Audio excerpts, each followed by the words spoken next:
Antes de toda a fama, antes de virar uma história que rodou o mundo, Frane Selak era, na essência, um homem comum. Ele nasceu em 1929, em uma região rural que hoje pertence à Croácia, mas que na época fazia parte da antiga Iugoslávia. Cresceu em um período difícil, atravessando décadas marcadas por guerra, reconstrução e mudanças políticas profundas na Europa. A vida dele, durante muitos anos, não tinha nada de extraordinário. Ele se tornou professor de música, alguém ligado à arte, ao ensino, à rotina tranquila de uma profissão estável. Era o tipo de vida que passa longe de qualquer expectativa de acontecimentos extremos. Quem convivia com ele não imaginava que, a partir de certo ponto, sua história tomaria um rumo completamente fora do comum. Tudo começou em 1962. Naquele ano, Selak estava viajando de trem por uma região montanhosa. Era inverno, e as condições eram difíceis, trilhos molhados, temperaturas baixas, um cenário que já trazia riscos naturais. Durante a viagem, o trem descarrilou. Não foi um pequeno incidente. Parte dos vagões saiu dos trilhos e caiu em um rio. A água estava extremamente fria. Passageiros foram arremessados, muitos ficaram presos dentro dos vagões. Foi um acidente grave, com mortes confirmadas. Selak foi lançado na água em meio ao caos, sem qualquer preparo para aquilo. Ele conseguiu nadar até a margem, enfrentando não só o impacto da queda, mas também o frio intenso que poderia causar hipotermia em poucos minutos. Ele sobreviveu. Saiu com ferimentos, em estado de choque, mas vivo. Para a maioria das pessoas, isso já seria um evento único na vida. Mas no caso dele, era apenas o primeiro. No ano seguinte, em 1963, ele estava em um avião. Era um voo relativamente comum, nada que indicasse perigo iminente. Em determinado momento, durante o trajeto, houve uma falha grave. A porta da aeronave se abriu em pleno voo. Esse tipo de situação é extremamente raro e extremamente perigoso. A despressurização repentina cria uma força violenta, capaz de puxar objetos e até pessoas para fora da aeronave. E foi exatamente isso que aconteceu com Selak. Ele foi lançado para fora do avião. A queda foi de milhares de metros. Em condições normais, isso não tem sobrevivência. Mas, de acordo com os relatos, ele caiu sobre uma pilha de feno no solo, o que teria amortecido o impacto.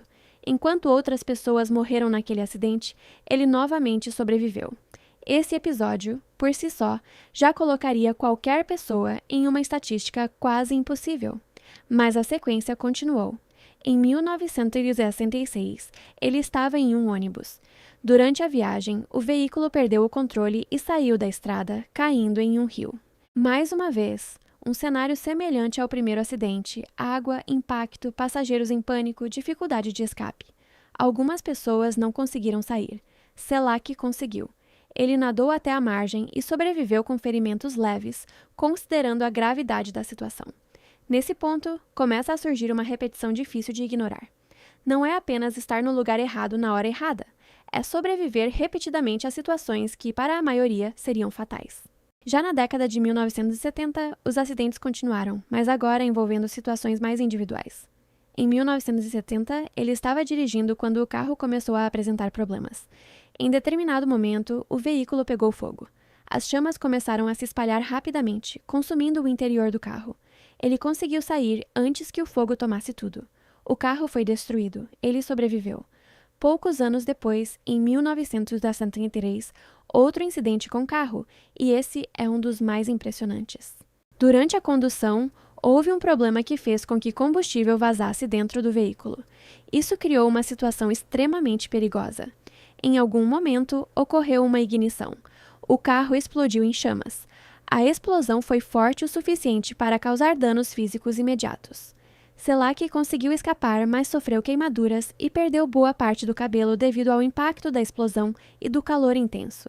Mesmo assim, sobreviveu novamente. E ainda houve mais um episódio antes de 1980, menos comentado, mas igualmente significativo. Em uma situação envolvendo um veículo em movimento, ele se envolveu em um acidente em que foi arremessado, mas conseguiu escapar sem consequências fatais. Ao longo desse período, o que se vê é uma sequência contínua de eventos extremos. Não se trata de pequenos acidentes, são situações com potencial real de morte, repetidas vezes. E o mais curioso é que mesmo depois de tudo isso, ele continuava vivendo de forma relativamente normal. Não há relatos de que ele tenha abandonado completamente sua rotina ou passado a viver de forma isolada por medo. Ele seguiu com sua vida, seu trabalho, suas atividades. Mas a percepção sobre ele começou a mudar. Entre conhecidos, entre pessoas que ouviam essas histórias, começava a surgir uma ideia difícil de definir. Era azar, ou sorte. Porque estar presente em tantos acidentes pode ser visto como uma sequência de azar extremo. Mas sobreviver a todos eles começa a parecer o oposto. E é exatamente essa dualidade que começa a construir a imagem que mais tarde faria o nome de Franny Selak ficar conhecido no mundo todo. E depois de tudo isso, depois de uma sequência de eventos que já parecia impossível de explicar, a vida de Franny Selak ainda guardava episódios que continuariam alimentando essa sensação de que ele vivia em uma linha muito tênue entre o improvável e o inexplicável. Os anos passaram e já na década de 1990, quando muitos imaginariam que esse tipo de situação simplesmente deixaria de acontecer, novos episódios voltaram a surgir. Em 1995, já mais velho, vivendo uma rotina aparentemente mais tranquila, ele foi atingido por um ônibus enquanto caminhava. Não foi um simples esbarrão. Foi um atropelamento, uma situação que facilmente poderia ter sido fatal, principalmente considerando a idade dele naquele momento. Mas, mais uma vez, ele sobreviveu. Com ferimentos, mas sem consequências fatais. E então, em 1996, aconteceu um dos episódios mais impressionantes de toda a história dele. Selak estava dirigindo por uma estrada de montanha, um tipo de trajeto que por si só já exige atenção redobrada. Em determinado momento, ele se deparou com um caminhão vindo em sua direção, ocupando espaço suficiente para criar uma situação de risco iminente de colisão. Para evitar o impacto, ele desviou, mas esse desvio teve um custo. O carro perdeu o controle, rompeu a barreira de proteção da estrada e saiu em direção a um desfiladeiro. O veículo começou a cair de uma altura significativa. E é nesse ponto que acontece algo quase inacreditável. Durante a queda, Selak foi lançado para fora do carro. Em vez de seguir junto com o veículo até o fundo do desfiladeiro, ele conseguiu se agarrar a uma árvore que estava na encosta. Ficou suspenso ali enquanto o carro continuava a queda. Segundos depois, o veículo atingiu o fundo e explodiu. Ele assistiu a isso de cima. Mais uma vez, sobreviveu.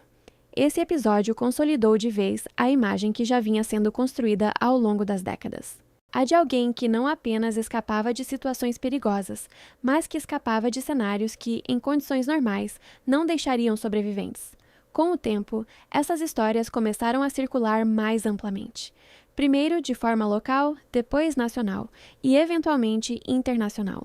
A mídia passou a se interessar pelo caso, justamente por essa combinação rara de eventos extremos e sobrevivência repetida. Foi nesse contexto que ele passou a ser chamado por muitos de o homem mais sortudo do mundo. Mas a história não parou aí. Em 2003, já com idade avançada, aconteceu um episódio que mudou completamente o tom da narrativa. Selak decidiu comprar um bilhete de loteria. Até então, toda a ideia de sorte associada a ele vinha da sobrevivência, de escapar da morte em situações improváveis.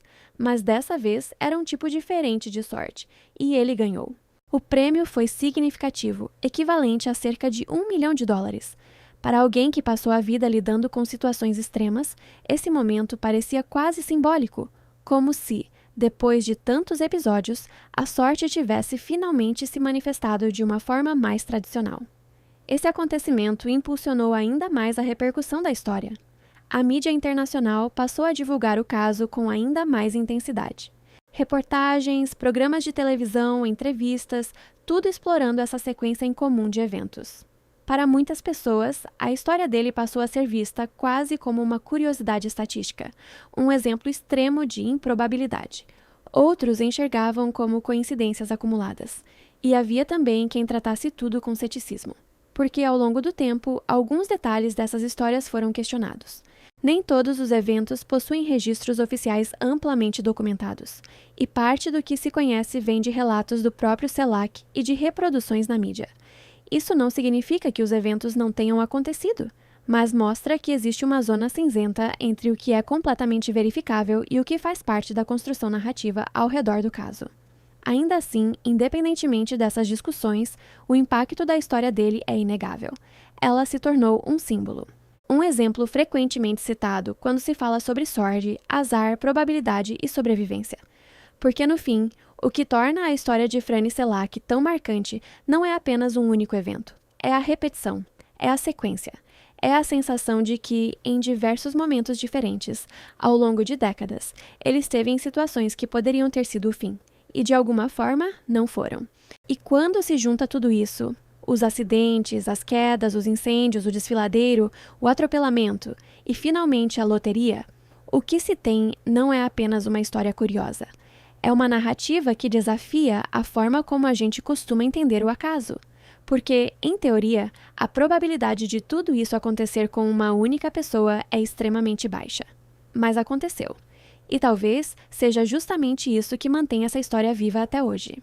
A sensação de que, às vezes, a realidade pode ser tão improvável quanto qualquer ficção.